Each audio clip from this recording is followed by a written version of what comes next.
following this series, I came to Sicily to buy a home for just €1. I ended up buying 2 homes, and this property right over my shoulder, I bought for €5,000. Now this series has been 2 years in the making, and it's actually my first time giving a proper walkthrough of the final product.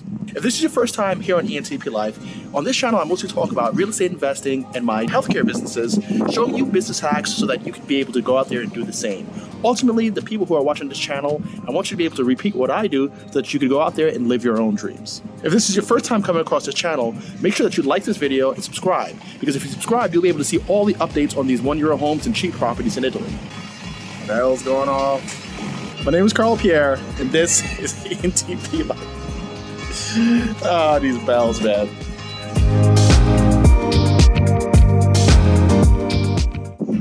First, it's important for me to show you the exterior of the home. Now, if you remember, it was more of like this old gray tone. But if you look a little bit closer,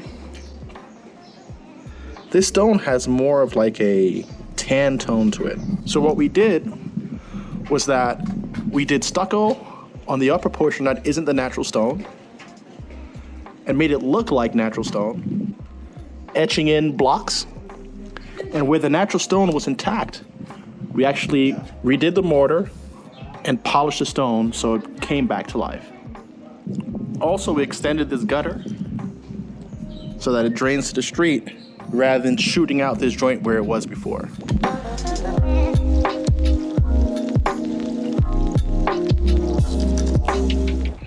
Coming on in, the first thing you got is the kitchen.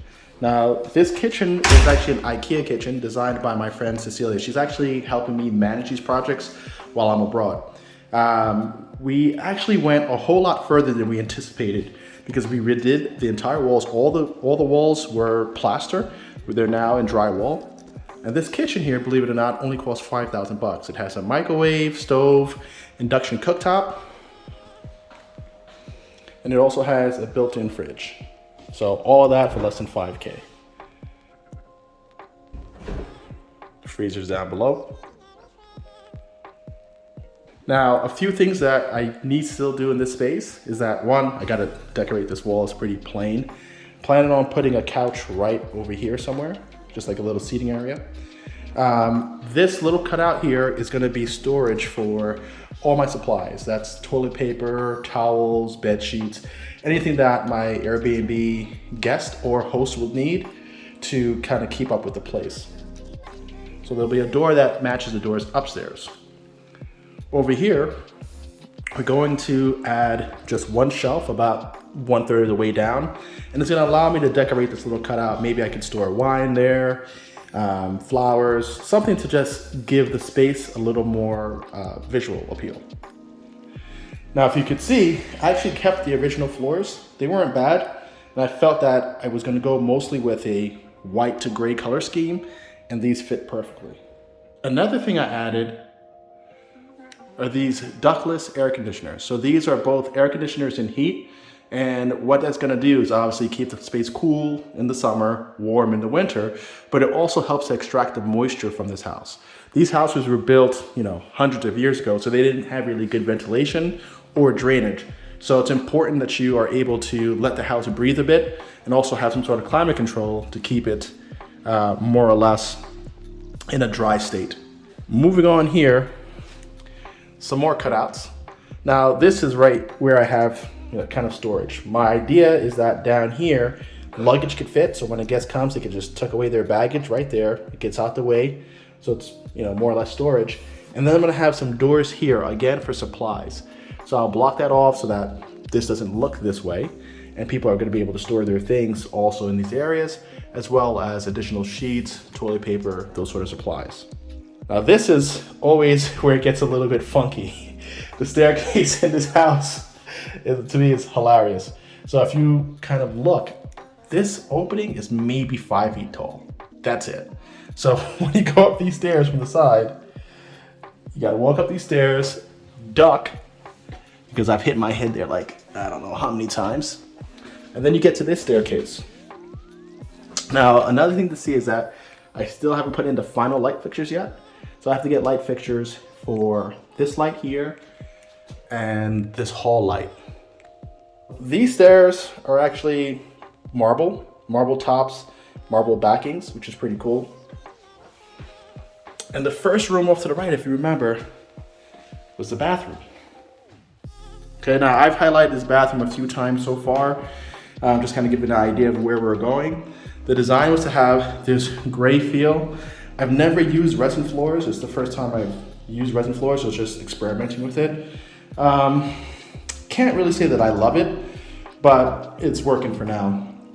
So this bathroom before was livable, but we decided that, hey, you know what, we're gonna go all the way and renovate everything in this house.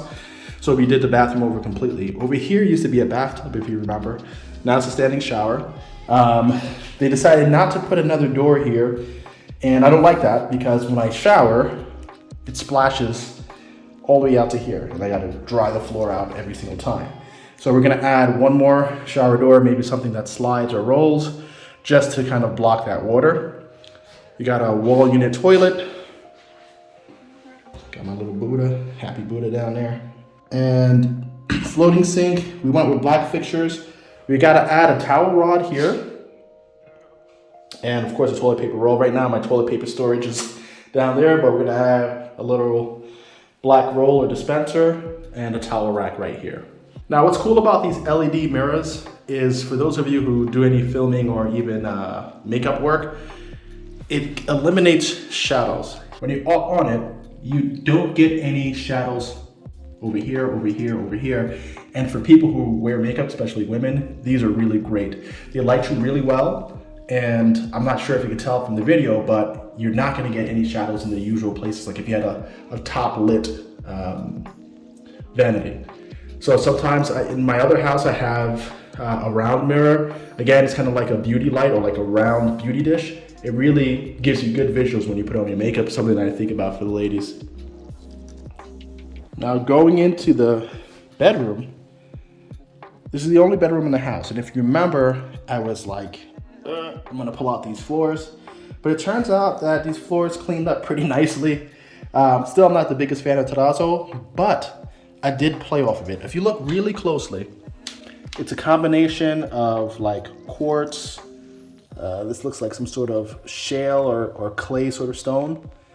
And it varies from tan tones to light gray tones to like pinkish reddish tones. And I wanted to bring those same exact colors into the space. So if you look at what I've done, I got two side tables. I got this pink clock on the wall. You can't really tell, it's just like a muted pink color. And I like feminine spaces personally.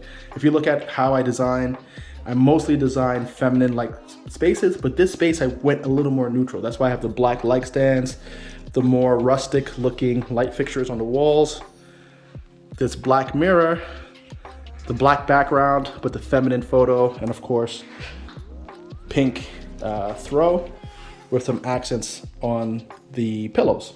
Now the accent colors are green, kind of reflected in that plant in the corner, gray, which is this IKEA bed frame. Paid like, I don't know, $200 for that.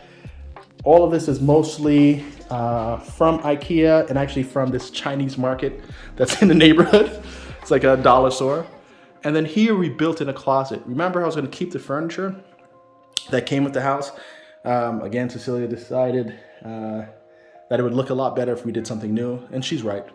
But that did drive up the cost a bit. So I think for this built-in kind of closet, we spent maybe another $900 just to have it made from scratch. TV sits there, a couple little knickknacks. There's another throne here, a green one. So if you want to change the feel of the space to make it a little more masculine feeling, we could go between the green and the pink, and both would work really nicely. Now, if you like what we've done here, make sure that you hit that like button and subscribe to the channel, because of course, that helps to push this video out to more people, and all the people who are thinking about buying one of these homes gets a good idea of what to expect. Let's take it a little bit further and go outside. Here I have this Juliet balcony. Can't say that the view is magnificent, but I would imagine that somebody's gonna come along one day and buy this unit and redo it up. Might even be me. This house here is actually for sale, and I think it's pretty cool. I'm gonna try to get a walkthrough of this one. As you can see, it has the Venji sign on it. First floor, second floor, third level with this huge balcony. And then if you peer on out, you have more homes that go down the street. And if you go around the other way, you have access to a piazza. And if you go this way, you go the main piazza. This house is actually super close to the main plaza, like I would say 2 blocks at most, and you're right in the middle of the action that occurs in this city. Yeah, but back to what I was saying about this house here, it actually has what seems to be pretty good space distribution. Buona sera. Ciao.